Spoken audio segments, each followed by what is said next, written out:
Milestone স্কুলে বিমান দুর্ঘটনা এবং সেই বিমানটি চালাচ্ছিল তহিকুল ইসলাম সাগর, যে কিনা পাইলট ছিল। 1:30 নাগাদ প্লেনটি ক্র্যাশ হয় স্কুলে এবং সেখান থেকে অনেক স্টুডেন্ট মারা যায়, কিন্তু অফিসিয়ালভাবে স্কুলের যারা তদন্ত কমিটি তারা বলছে মাত্র 23 জন মানুষ মারা গেছে। 1টা 2টা বাজে 12টা বাজে রাত্রেবেলা এখান থেকে লাশ বের করা হয়েছে, বালতি বালতি ভরে হাড়গুটি বের করে আর্মিরা ফালাই দিতেছিল। এটা আশা করছিলাম আমরা বাংলাদেশ আর্মি থেকে, অবশ্যই না। আর হতাহত বা আহত হয়েছে সব হসপিটালে, এবং সেই আহত উদ্দেশ্য করে লাভবান হয়েছে আমাদের রাজনীতিবিদতে শুরু করে আমাদের হসপিটালেতে শুরু করে। এখন ওখানে ওই দুর্ঘটনা ঘটছিল, তার পরবর্তীকালে ওখানে যখন যারা ওই সেনাবাহিনী ছিল তারা যখন ছাত্রদের ওখানে আহত যারা ছিল তাদের নিয়ে যখন হসপিটালে যাওয়া উদ্দেশ্যে যাচ্ছিল, তখন ওখানে যারা ছিল অটো চালাচ্ছিল বা ড্রাইভার গাড়ি চালাচ্ছিল যারা, প্রত্যেকে ভাড়া অনেক টাকা করে চাইছিল, 200 টাকা করে পর্যন্ত এক একজন ভাড়া চাইছিল। এরা কি মানুষ? তারপর আসা যাক আমাদের সেই মাইলস্টোন স্কুলের যারা কর্তৃপক্ষ, এখানে যাদের আমরা যতটুকু জানি সমস্ত স্কুলে সিসি ফুটেজ থাকে, আমাদের মাইলস্টোন স্কুলে নাকি কোনো সিসি ফুটেজই নেই, আমাদের সামনে আসে না, সেটা সম্পূর্ণ ডিলেট হয়ে গেছে। যতটুকু জানি এই প্লেনটা অনেক পুরাতন একটি প্লেন ছিল, যেটা কিনে যুদ্ধ বিমান বলা হয়, এবং এটা চালাচ্ছিল আমাদের তহিকুল ইসলাম সাগর নামে ভাই।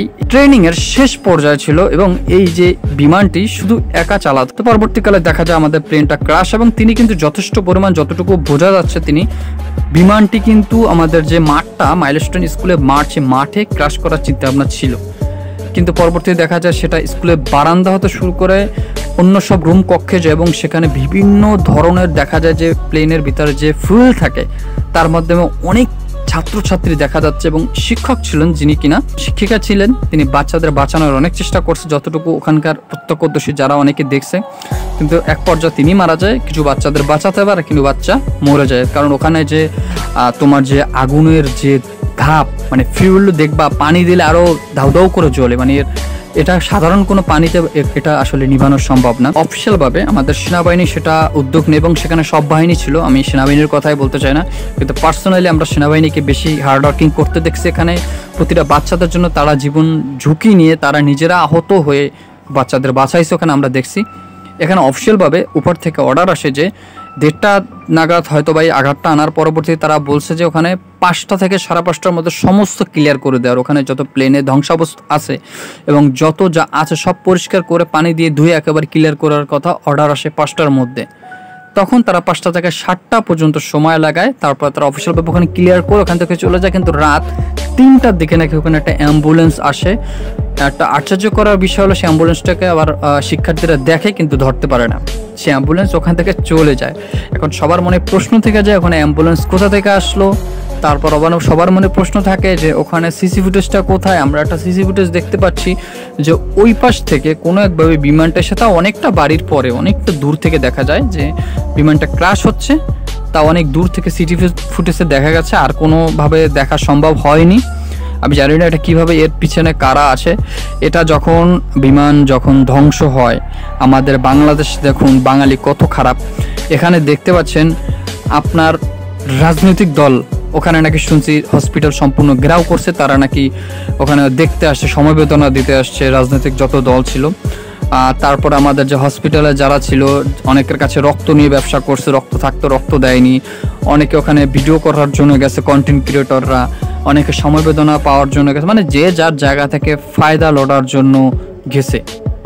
একটা বিমান দুর্ঘটনা হাজারো হাজারো, আমি ঢাকাবাসীর কথাই বলতে চাই, হাজারো ঢাকাবাসী যারা এখানে থাকে তাদের সুবিধা দিচ্ছে, অসুবিধা কোনো কিছু দিন আমি দেখতে পাচ্ছি। অসুবিধা পাইছে তারা হলো যাদের সন্তান হারাইছে, যারা বাবা হারাইছে, যারা মা হারাইছে, যারা ছোট ছোট নিষ্পাপ শিশু যারা জানতো না যে আদৌ তারা বাড়ি ফিরবে কিনা, তারা দেখতে পাচ্ছেন যে ঝলসে গেছে, মানে তাদের সময় দেয়নি। যে ফিউল যখন ওখানে বিমানটি ওখানে ধ্বংস হয়েছে তখন কিন্তু সময় আচমকা গেছে, আচমকা সব কিছু সেকেন্ডের মধ্যে সব উল্টা পাল্টা একদম মানে অসম্ভব কিছু হয়ে গেছে, যেটা কখনো মানুষ কল্পনাও করে নাই।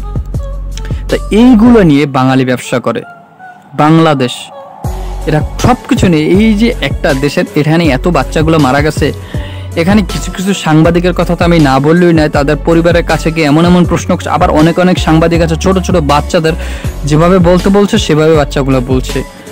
মানে অরিজিনাল যে কোনো নিউজ ফিডের অরিজিনাল যে খবর আমি যেগুলো বলছি সবই শোনা কথা, আমি ওখানে যাইনি। আর যার কাছ থেকে আপনি ভিডিও যাই দেখেন না কেন প্রত্যেকটা শোনা কথা।